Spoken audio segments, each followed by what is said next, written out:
Hello, and welcome to 10-Minute Fringe with me, Laser, your opportunity for a bite-sized Edinburgh Fringe pick.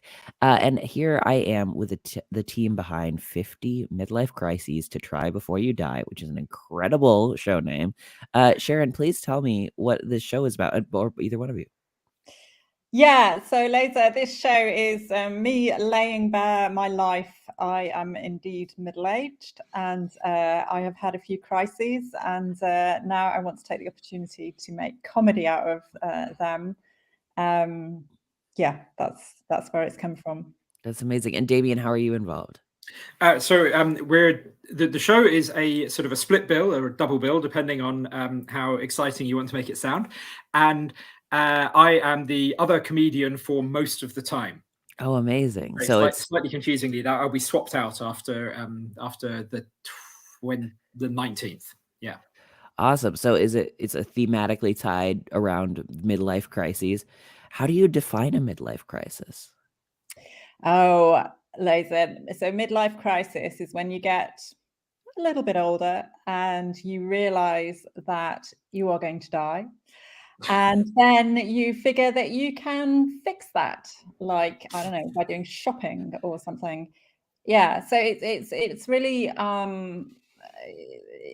mean, I think one thing about our show and that has some appeal is that we are a little bit older, and you know, a lot of people on at the Fringe are coming, you know, young comedians coming with young shows with all of their young concerns, but we're actually hitting on this genuine thing that happens to people in the middle of their life, where you realize that time is limited, and then you try and figure out, okay, what is it I really want to do with this time?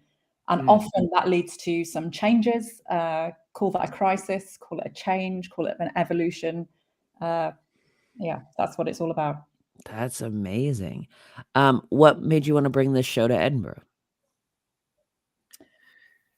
Well, I did it because Sharon asked me. I listen. I would do what Sharon asked me too. That's a good idea. It's fantastic. I mean, so Edinburgh's great.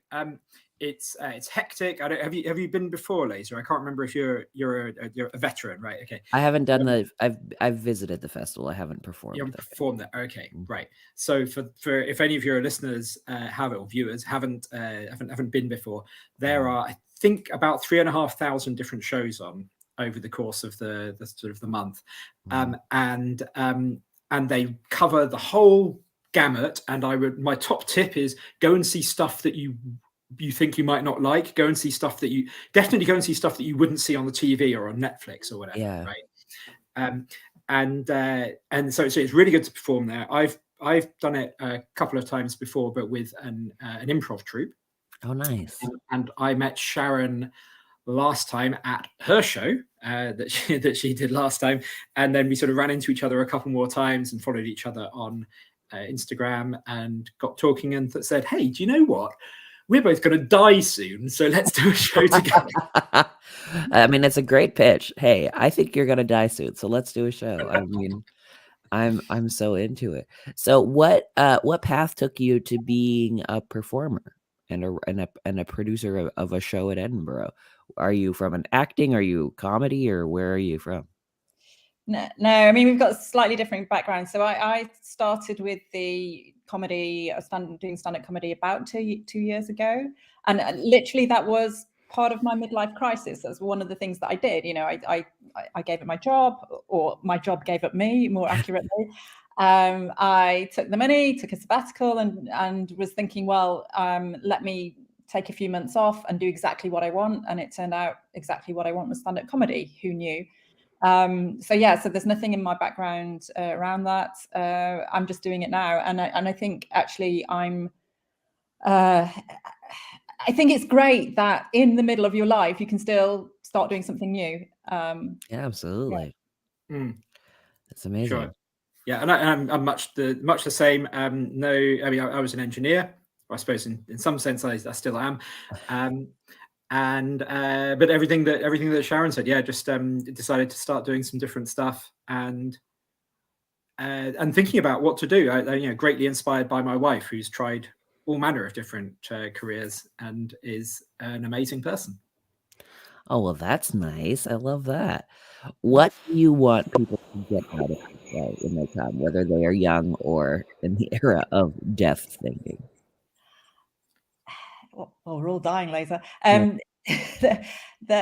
So we want them to have a good time. So the things that have happened to us are, serious, but also you can also look on a funny side. So we want people to kind of laugh along. We have a piece of the show in the middle called the Midlife Clinic, where we're actually going to take one audience member and persuade them to have a midlife crisis, even if that's not something that they would have thought of before. So I guess in the end, we're there to entertain. We're there to, have people have an enjoyable 50 minutes with us. And at the same time, maybe they go away with one or two new ideas or new thoughts or a slightly different perspective as well. Amazing. Tell me about putting this show together, like the rehearsal process, the editing process. How has that been? Oh, wow. Well, I mean, it's been a lot of Zoom calls, basically, because I'm living in Cologne in Germany. Damien's living between Cambridge and the south of England. So so it's been like I would say quite a modern process. A lot of Zoom calls. Nice. Any fun discoveries along the way or changes, or I didn't lots realize? of changes. Lots of changes for sure. Yeah. So because a lot of our sort of rehearsal time is basically going to other comedy gigs and using bits of our material and trying them out, adjusting it. We did 2 shows. Sharon flew over from Cologne to the south coast of England, where I'm living the most of the time, and we put on 2 shows there, which had, I think the better one was in the smaller village, rather surprisingly. So we sort of had one in a medium-sized town, one in a tiny little village, which is pretty much exactly, if you have in your mind what little villages in England are like, it's basically one of those. And I think we got a good audience because nothing exciting had ever happened there before. Sure. I mean, it's a good show pitch. I mean, I feel like it makes me want to go see it. So if it was the only thing happening in my town, I'd definitely go. And I'll probably go even when it's not the only thing happening in my town. Yeah, I can tell a show. Yeah, absolutely. But where and when and how can I do that? Well, Laser. Thanks for asking. Yes, thank you for asking. So Damien's going to correct me if I get any of the details wrong, but we're going to be at the Sprout Studio, and our show is on every day except for Sundays, and it is at 11:25 in the morning. So 11:25 Sprout Studio every day except Sunday.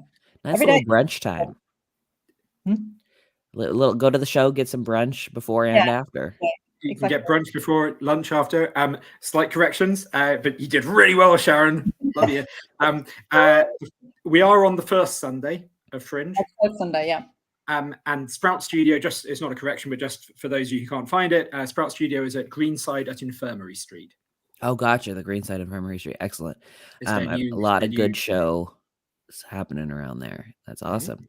So I have a question for you from Cindy DeAndrea from a show called Cat Shit Crazy, which I think you will like.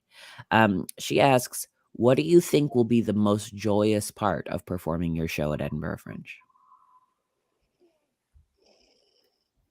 Is there like a moment in the show that you're looking forward to seeing people react to, or is there?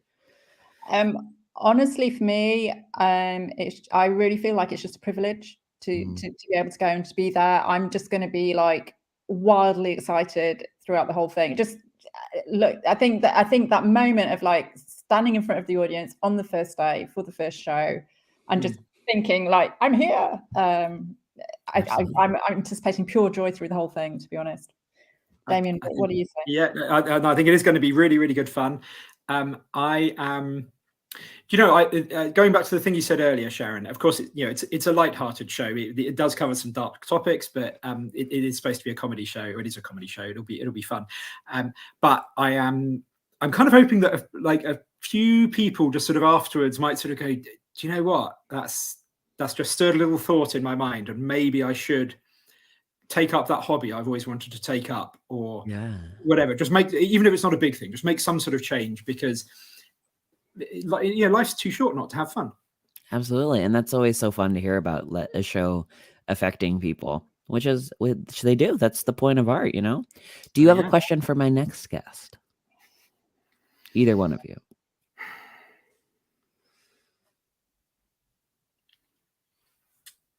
I know this is, I should be giving you more time to prepare. All right. Yes.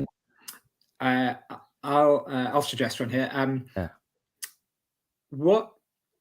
Let's say what piece of advice would you give your younger self? Oh, that's so good. That's brilliant. That work? I think that fits the theme of our show as well. Yeah, absolutely. That sounds like I mean, I kind of want to know your answer. Do you have an answer? I love that you don't. That's even better. Yeah. Try more stuff. Try more stuff. Yeah. Do it. I think that's a brilliant answer. Thank you. Amazing.